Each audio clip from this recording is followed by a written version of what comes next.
Bismillahirrahmanirrahim.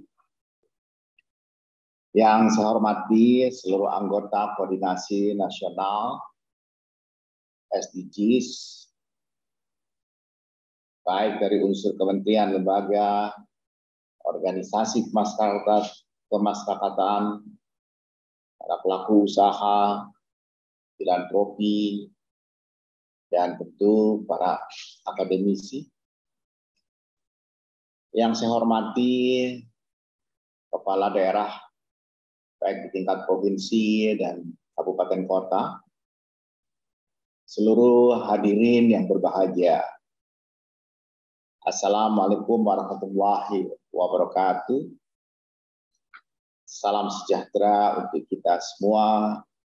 Om Swastiastu, Namo Buddhaya, salam sehat untuk kita semua. Pertama, saya ingin mengajak kita semua menaikkan rasa syukur kita kehadirat Tuhan yang Maha Kuasa, Allah Subhanahu wa Ta'ala, yang telah menganugerahi waktu dan kesehatan pada kita sehingga kita mampu hadir pada acara pagi hari ini.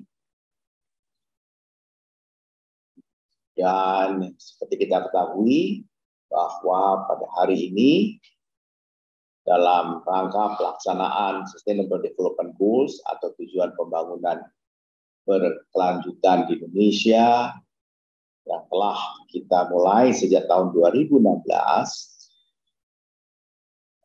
hari ini kita akan mensosialisasikan untuk kemudian memahami dengan baik Peraturan Presiden Nomor 111 Tahun 2022 sebagai perubahan atas Peraturan Presiden sebelumnya Nomor 59 Tahun 2017 tentang bagaimana cara kita melaksanakan pencapaian tujuan pembangunan berkelanjutan atau Sustainable Development Goals. Maaf. Seperti kita ketahui bahwa tujuan pembangunan berkelanjutan atau SDGs menjadi salah satu instrumen utama dalam upaya pencapaian visi Indonesia 2045, visi 100 tahun Indonesia merdeka, dan sering kita sebut secara populer visi tahun emas Indonesia. Pada saat mana kita berharap Indonesia menjadi salah satu negara maju dengan tingkat pendapatan yang tinggi, dan bahkan kita menargetkan masuk menjadi peringkat kelima sebagai negara dengan ekonomi terbesar di dunia. Diharapkan pada saat itu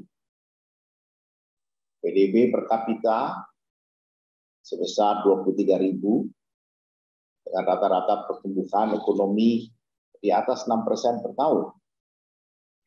Ini sungguh suatu cita-cita yang besar dan tentu jalannya tidak mudah. Kita diharapkan mampu menjawab tantangan itu dengan menyiapkan sumber daya manusia yang berkualitas dengan produktivitas yang tinggi.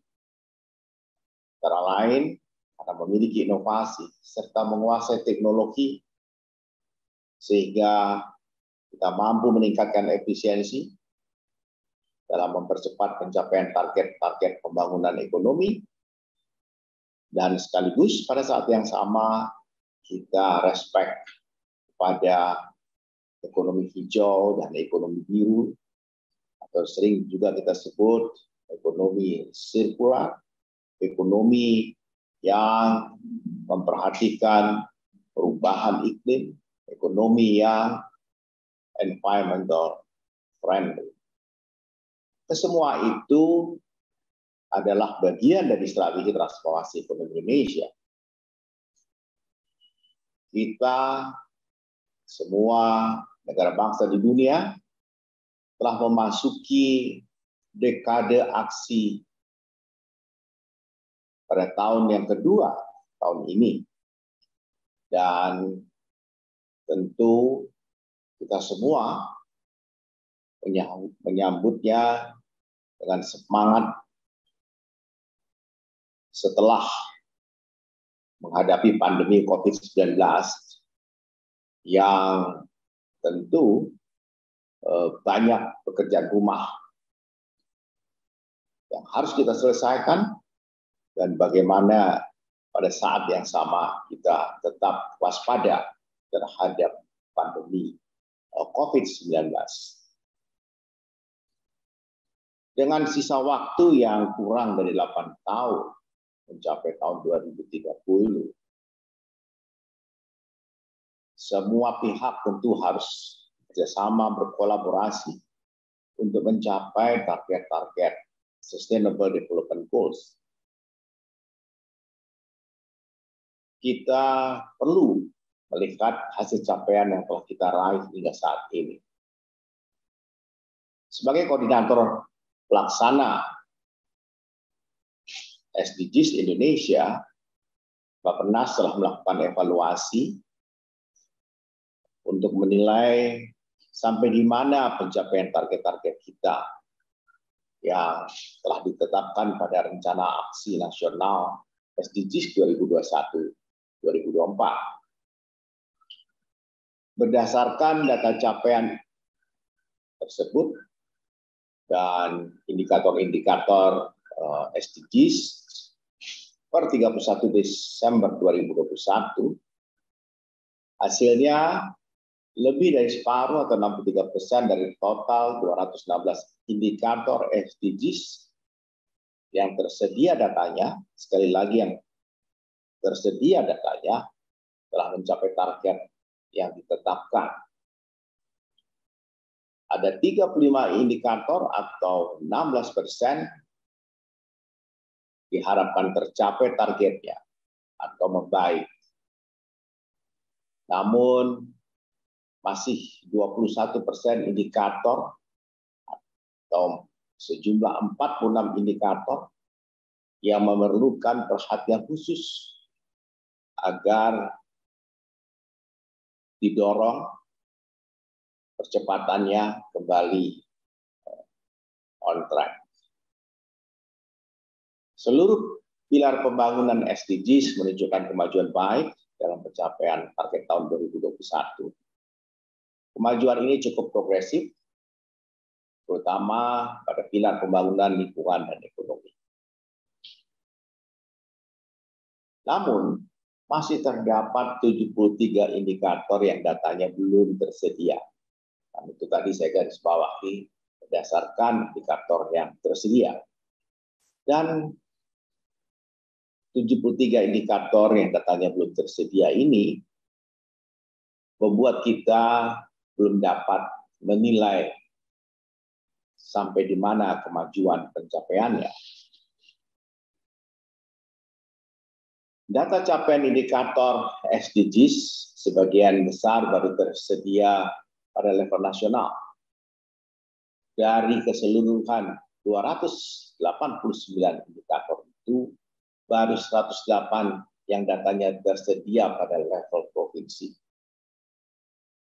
Jumlah ini ya, jauh lebih sedikit dibandingkan dari level kabupaten kota.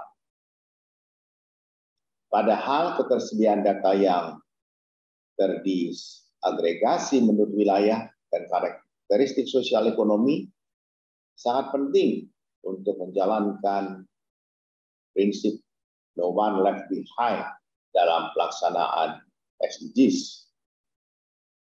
Dan sekaligus memudahkan perumusan intervensi dan kecepatan sasaran program.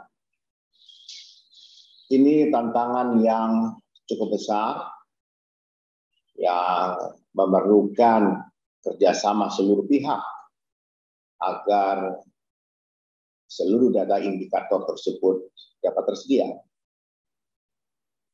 Kita memerlukan inovasi penguatan data statistik dasar dan sektoral untuk memantau dan mengevaluasi capaian SDGs yang lebih komprehensif dan konklusif. Berbagai upaya telah dilakukan, baik penyediaan data prioritas berkelanjutan melalui implementasi Satu Data Indonesia, peningkatan kapasitas dan pembinaan untuk penguatan data sektoral di kementerian lembaga oleh BPS, pemanfaatan sumber data baru seperti Big Data, serta pengembangan metode non-konvensional seperti Small Area Estimation untuk menyediakan data pada wilayah kecil. Bila kita melihat capaian per pilar pembangunan sosial di tahun 2021 yang memiliki 31 indikator sudah mencapai target, 13 indikator diharapkan akan tercapai, dan masih ada 15 yang memerlukan perhatian kita. Di antara indikator yang sudah tercapai targetnya adalah cakupan kepesertaan program jaminan sosial bidang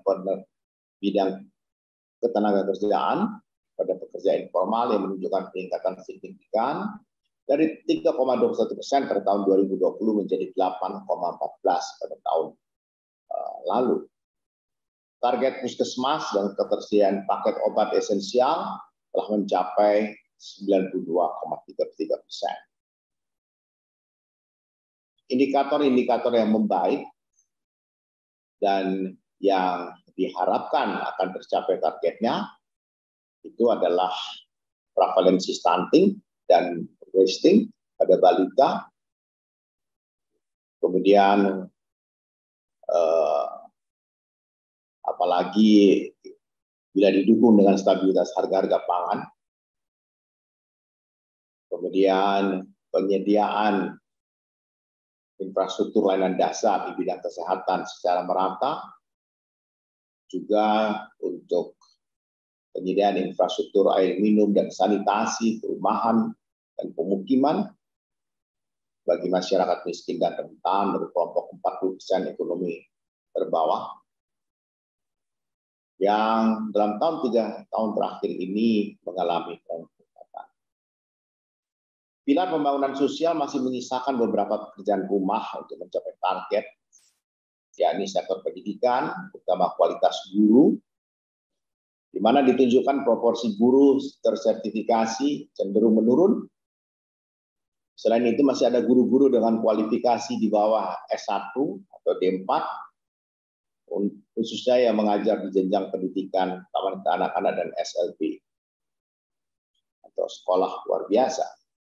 Dari sisi kesetaraan gender, meskipun berbagai peraturan perundangan telah tersedia untuk mendorong keterwakilan perempuan dalam posisi pengambilan keputusan bagi pemerintahan maupun swasta, ini agaknya perlu mendapatkan dorongan dan perhatian yang cukup besar.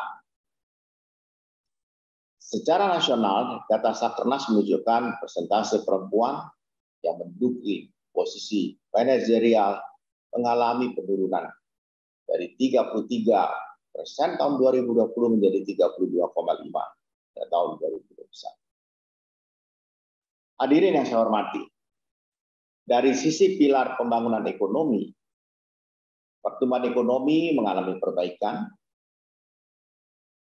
aktivitas ekonomi untuk menggenjot pembangunan pilar ekonomi sedang bergerak. Capaian indikator pada pilar pembangunan ekonomi dari total 89 indikator, 47 indikator mencapai target, 9 mengalami perbaikan, 19 indikator perlu perhatian khusus, dan sayangnya masih ada 14 indikator yang belum tersedia. Indikator yang sudah mencapai target antara lain intensitas energi primer yang menurun dari tahun 2020, bahkan telah melampaui target yang telah ditetapkan pada rencana aksi nasional tujuan pembangunan berkelanjutan. Hal ini menunjukkan di tengah peningkatan aktivitas ekonomi, efisiensi tetap terjaga dalam penggunaan energi.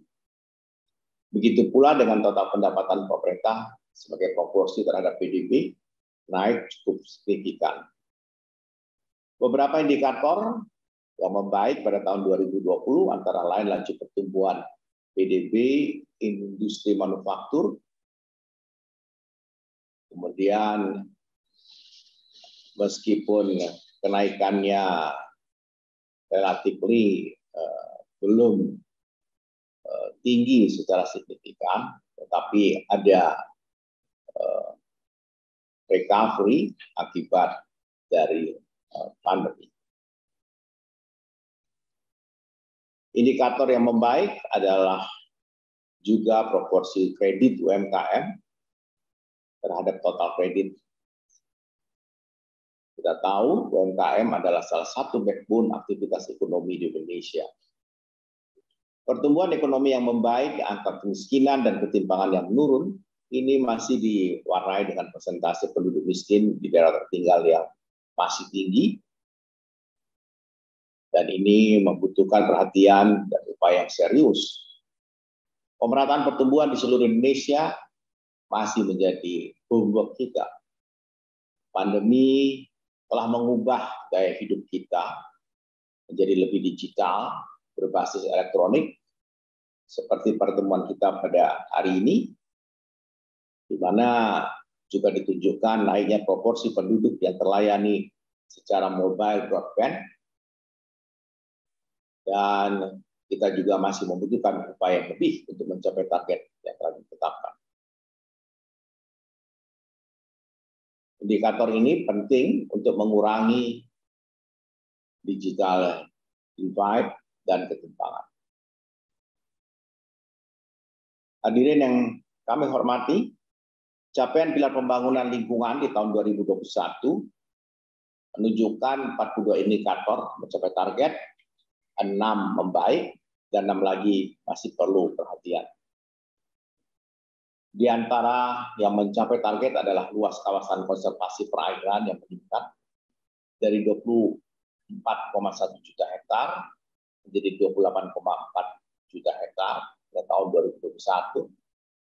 Persentase potensi penurunan emisi gas rumah kaca juga terus mengalami peningkatan dari tahun ke tahun, dan pada tahun 2021 telah mencapai 24,51%. Di sisi lain masih terdapat indikator yang relatif membaik, tapi masih belum mencapai target, yaitu persentase rumah tangga dengan akses hunian layak yang baru mencapai 60,9%,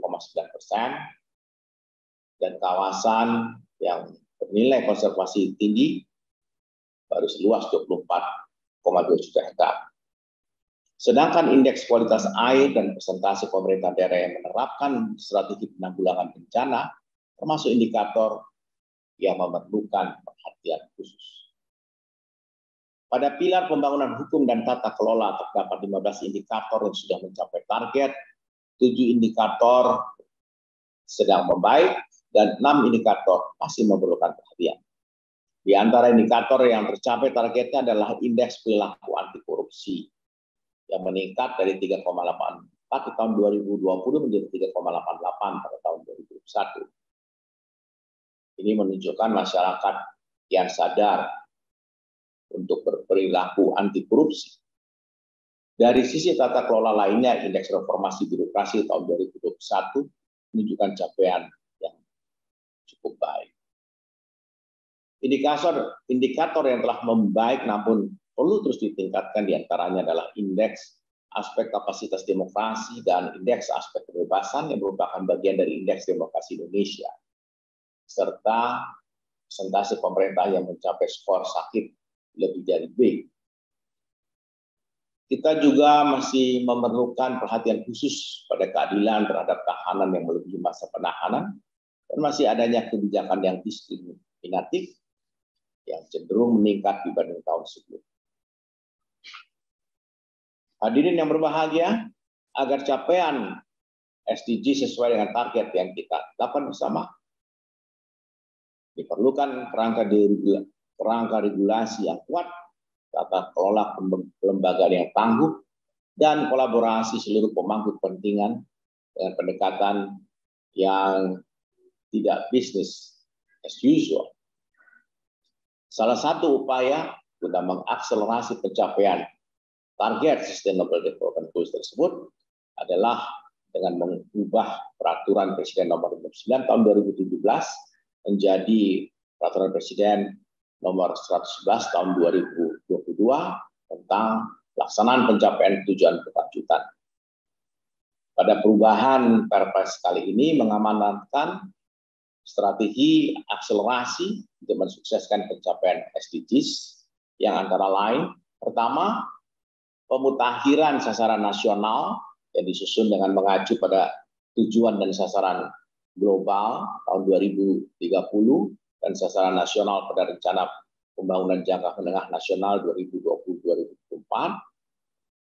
Sasaran tujuan pembangunan berkelanjutan nasional tahun 2024 tercantum pada lampiran, dan ini harus menjadi pedoman seluruh kementerian lembaga, pemerintah daerah, serta acuan pihak non-pemerintah dalam perencanaan, penyusunan, pelaksanaan, pemantauan, dan evaluasi rencana aksi nasional dan daerah. Kedua, penguatan peranan gubernur sebagai wakil pemerintah pusat dalam implementasi SDGs di tingkat daerah. Sebagai wakil pemerintah pusat, gubernur di daerah diamanatkan untuk menyusun dan menetapkan rencana aksi di daerah bersama bupati wali kota di wilayah masing-masing dengan melibatkan ormas, filantropi, pelaku usaha, akademisi, dan pemangku kepentingan lainnya.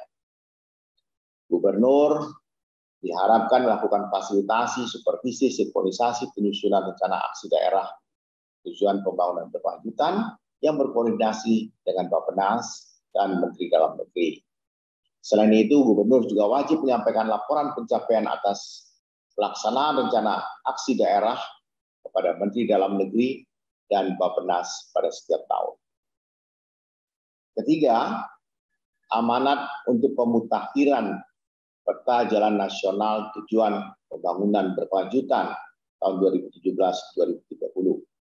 Pemutakhiran dilakukan mengingat terjadinya kontraksi akibat pandemi COVID, serta amanat untuk pemutakhiran rencana aksi nasional yang harus sejalan dan selaras dengan periode rencana pembangunan jangka menengah nasional 2020-2024. Keempat, mendorong pendanaan inovatif. Yang dimaksud adalah sumber-sumber dan skema pendanaan yang berasal dari para pemangku kepentingan pemerintah, baik lingkup global, nasional maupun daerah, untuk mengakselerasi pencapaian SDGs. Hal ini mengingat kesenjangan pendanaan untuk mencapai SDGs di Indonesia meningkat sejak pandemi dan juga pasca pandemi, yang pada saat sebelum pandemi diperkirakan mencapai 1 triliun US dollar. Untuk itu dibutuhkan peningkatan peran aktor non-pemerintah guna menutup kesenjangan pendanaan tersebut. Berbagai inovasi seperti blended finance, impact investment, blue financing, philanthropic, dan faith-based financing diperlukan untuk menjembatani kesenjangan pendanaan SDGs.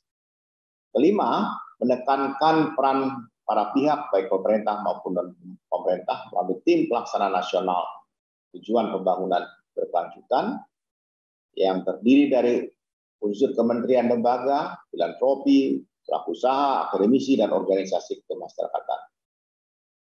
Karena itu, kita perlu memutakhirkan susunan keanggotaan tim pelaksana nasional yang merupakan bagian dari tim koordinasi nasional.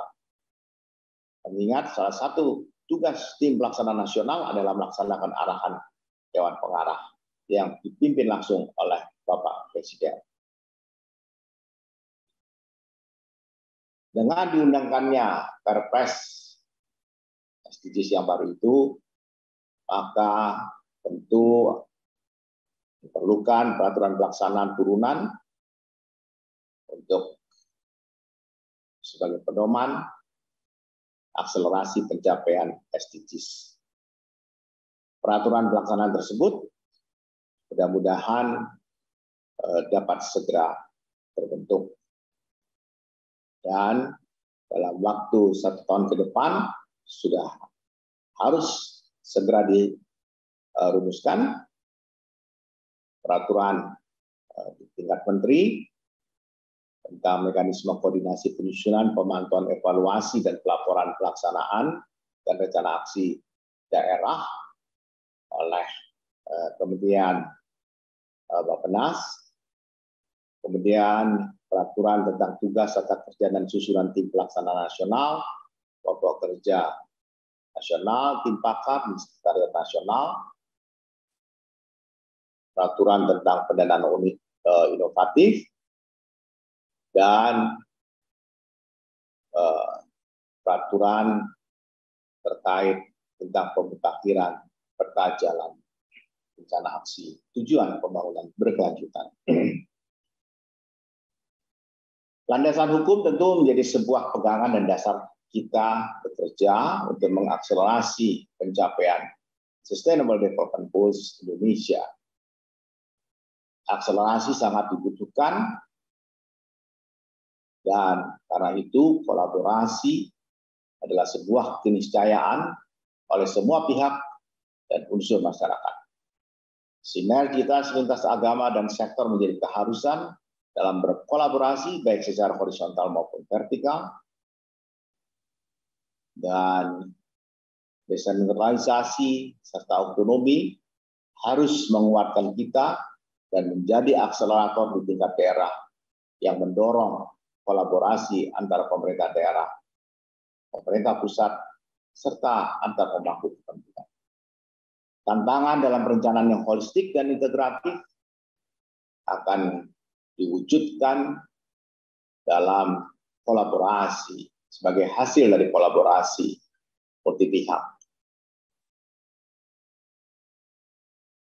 Kita memahami banyak praktik baik yang telah dilakukan di tingkat lokal yang telah menonjolkan kolaborasi yang dapat direplikasi oleh banyak pihak.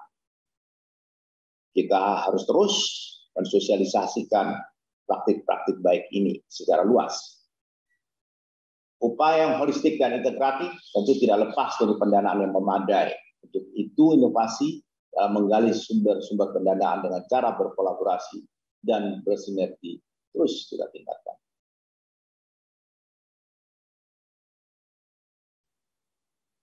Dengan mengucapkan Bismillahirrahmanirrahim, saya buka kegiatan sosialisasi Peraturan Presiden Nomor 111 Tahun 2022.